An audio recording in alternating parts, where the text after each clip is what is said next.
People keep hearing one phrase over and over again in crypto conversations, especially in the United States, and that phrase is XRP will be repriced to bank grade. Now, before emotions take over, let's slow this down and talk calmly, logically, and responsibly about what that phrase actually means, where it comes from, and what is fact, what is interpretation, and what is pure speculation. This conversation is not about hype, not about price promises, and definitely not about financial advice. It's about understanding how financial infrastructure works, how institutions think, and why XRP is often mentioned in those discussions.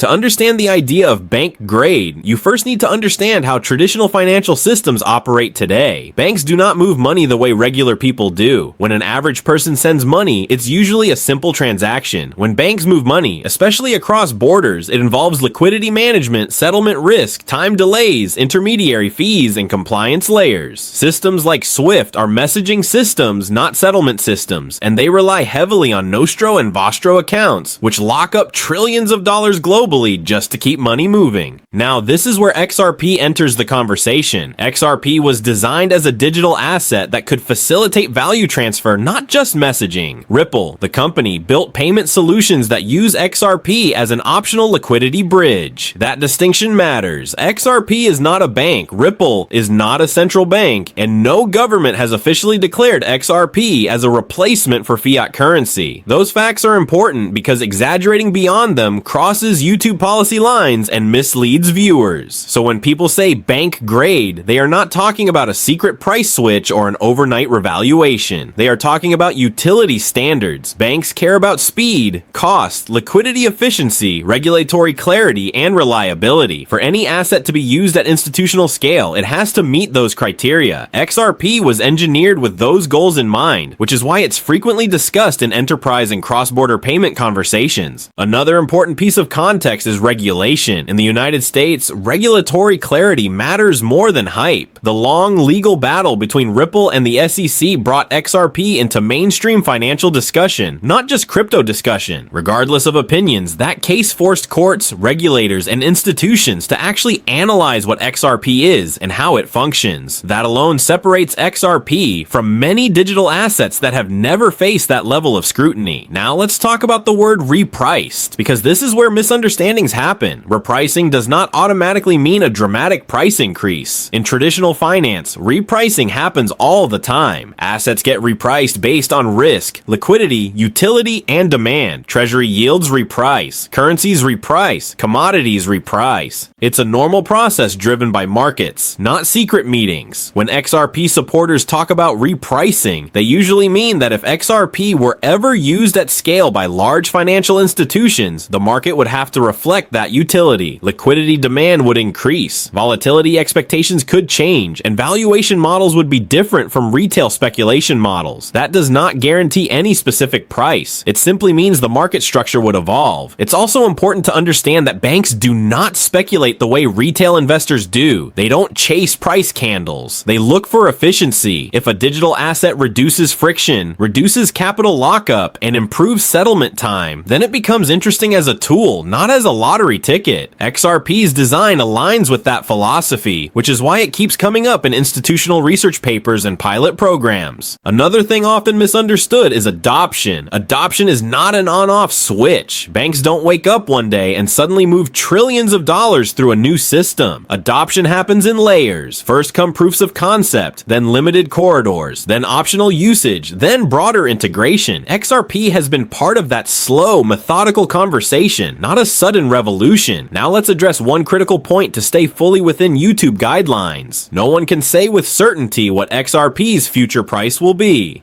Anyone claiming guaranteed outcomes is either uninformed or intentionally misleading. Markets are influenced by macroeconomics, regulation, competition, and technology changes. XRP is not immune to any of that.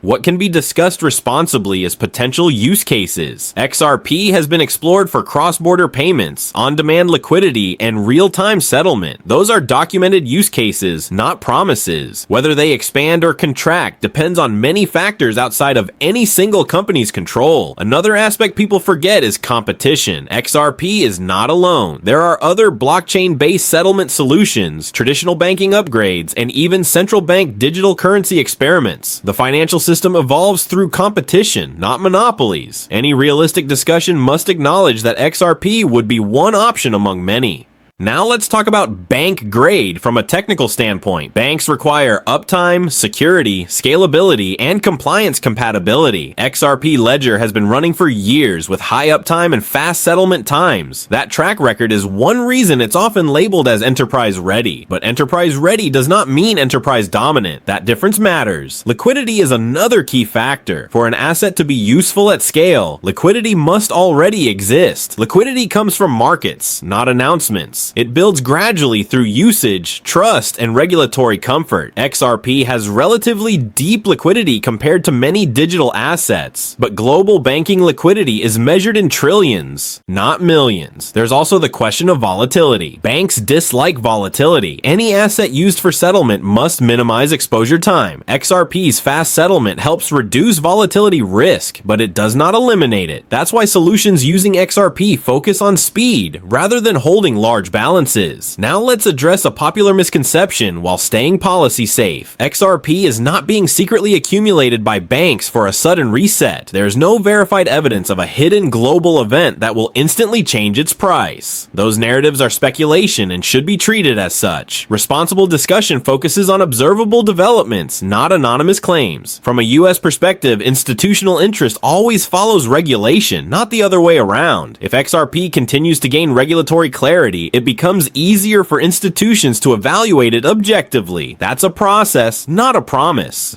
Another important factor is macroeconomics. Interest rates, inflation, geopolitical tension, and global liquidity conditions affect all assets, including digital ones. XRP does not exist in isolation. Any long-term valuation discussion must consider the broader financial environment. Now let's talk about perception. XRP has one of the most divided reputations in crypto. Some see it as too centralized, others see it as the most realistic bridge between traditional finance and blockchain. Both views exist, and neither automatically disqualifies the other. Markets are built on differing opinions. Education matters here. The more people understand what XRP actually does, rather than what they hope it does, the healthier the discussion becomes. That's why separating Ripple the company from XRP the asset is essential. They are connected, but not identical.